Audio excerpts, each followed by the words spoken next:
The invasion in Ukraine continues and is entering the 7th day. We will talk about updates tonight in the show. And President Biden delivered his first State of the Union last night in the middle of an international crisis. Find out more about it in my in-depth report. And stick around to find out how the City Knights basketball game went later on the show. And rain is on the way. Find out which days you will need to grab an umbrella. Newscene starts now.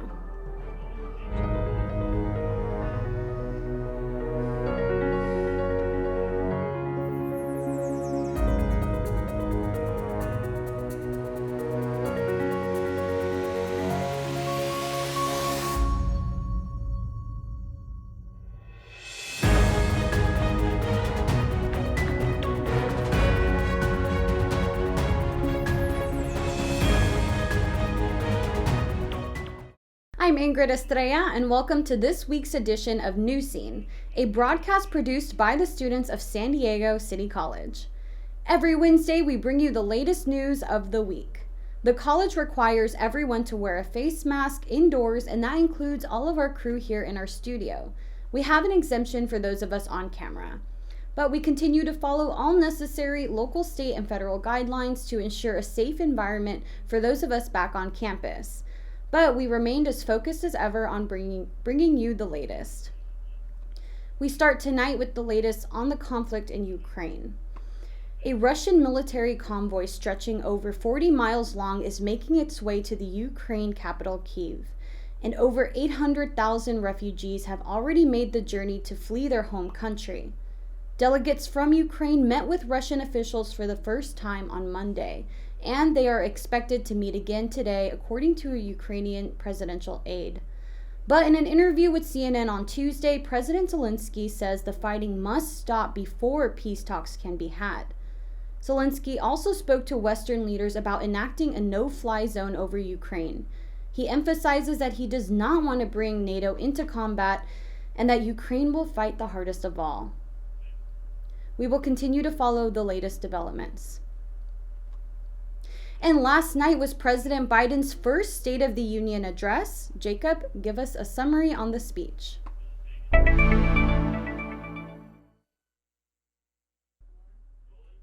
Thanks, Estrella. President Biden delivered his first State of the Union to an audience dotted with blue and yellow in honor of Ukraine. The speech comes at a tense time for President Biden. His popularity continues to falter, and prices for consumers continue to rise. According to a recent Washington News ABC News poll, his approval rating has dropped to a new low of 37%. During his speech, Biden sought to lean in on bipartisan support for Ukraine, as its conflict with Russia shows no signs of ending. I know news about what's happening can seem alarming to all Americans, but I want you to know we're going to be okay. We're going to be okay. When the history of this era is written, Putin's war in Ukraine will have left Russia weaker and the rest of the world stronger.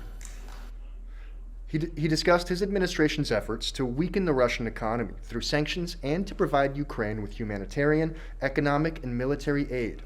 Biden also touted his administration's American Rescue Plan. He says it's allowed the American economy to rebound at a faster rate than economists expected. Higher education, and community colleges specifically, also got a shout out on Tuesday night. Biden called for increased investments in community colleges, but didn't get into specifics. Let's increase Pell Grants, increase our historic support for HBCUs, and invest in what Jill, our First Lady who teaches full-time, calls America's best-kept secret, community colleges. We will be watching to see how that plays out for students in the 116 community colleges up and down the state. For now, back to you, Estrella. Thank you, Jacob. President Biden, community colleges will take all the aid it can. And San Diegans continue to look for ways to support Ukraine during this crisis. Dozens of demonstrators gathered on Saturday to denounce the continuing crisis in Ukraine. The demonstration was one of many local events over the last week to show support. Many of those in attendance have close ties to Russian and Ukrainian communities. Demonstrators called for a peaceful resolution in the coming days. And with the growing crisis in Ukraine, gas prices continue to rise. Russia is one of the largest exporters of oil in the world, and battles, sanctions, or a combination of both could disrupt pipelines. Prices for gas have hit record highs not seen in nearly a decade. And as the situation evolves, prices are unlikely to lower anytime soon. And it isn't just gas prices rising. We are also seeing the price of utilities go up as one local power company is announcing high profits. SDG&E's parent company, Sempra Energy, has made over $1.25 billion in 2021. Nearly half of that came during the winter months when rates were at their highest. SDG&E says the price of natural gas is up 25%, leading to the rate increase. And masks will no longer be required at California schools starting later this month. Governor Gavin Newsom made the announcement this week, saying districts can opt to maintain their mandates. At least one local district is going to take Newsom up on his offer. San Diego Unified emailed parents saying it will continue to require masks for now. For districts that do make the change, masks will be highly recommended. And with spring on the way, find out what seasonal Carlsbad event is now open to visitors. And find out which actors took home an award this weekend. Stay with Newscene. We will be back after the break.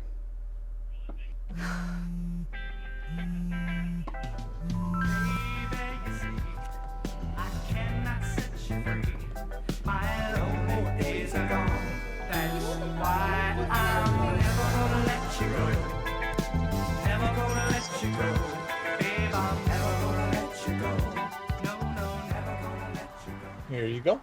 Thank you. Thank you.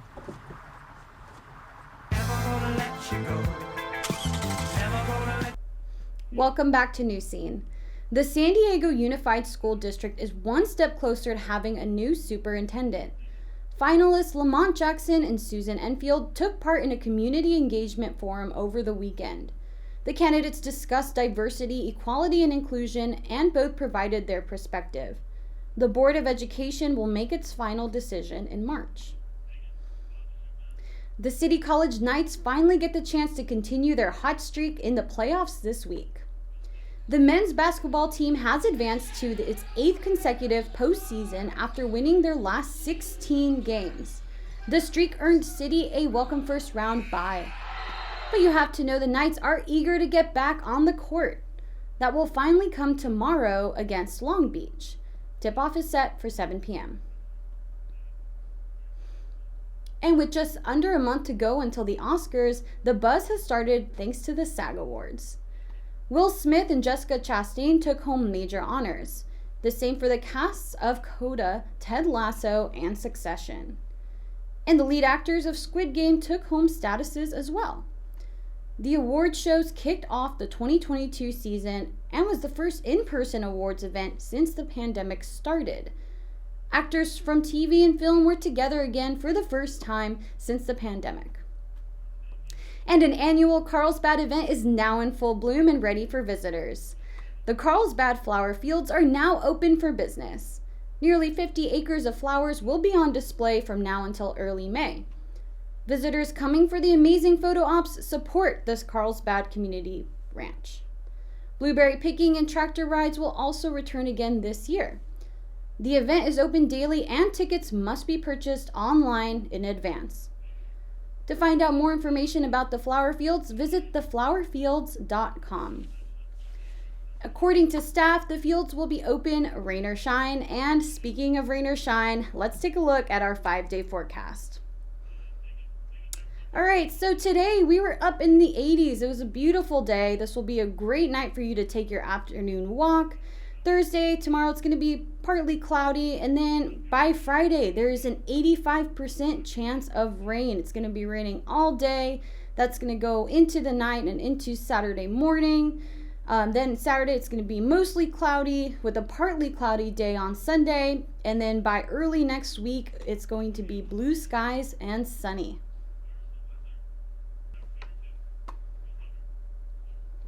And plans to improve roadways through San Isidro's port of entry will have to wait.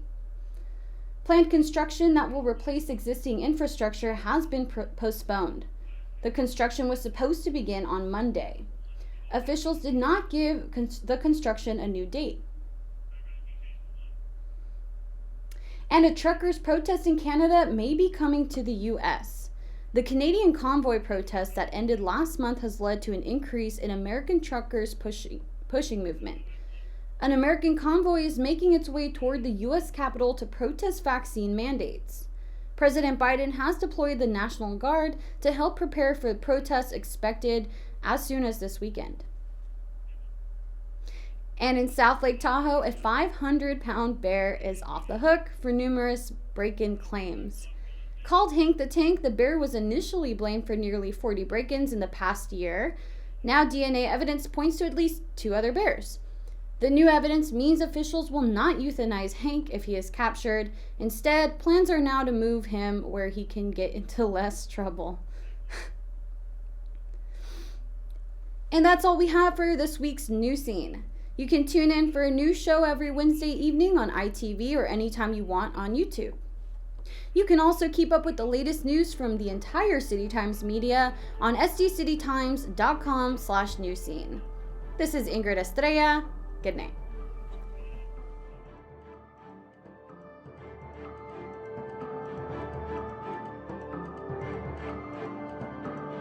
Audio Jungle.